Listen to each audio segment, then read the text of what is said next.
Hey, hi friends, my name is Guru. Today I'm going to show you a trick to stop continuous hiccups, HT, what we call. Since morning I was getting hiccups and I did not know what to do. And one of my friends told me this trick and I tried and it worked for me.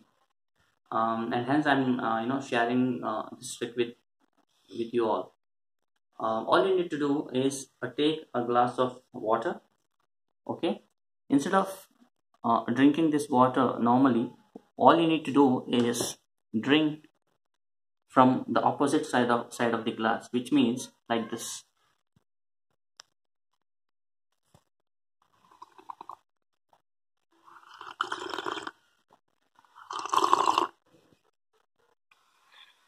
Hope you are getting me. So you have to drink from the opposite side of the glass and bend.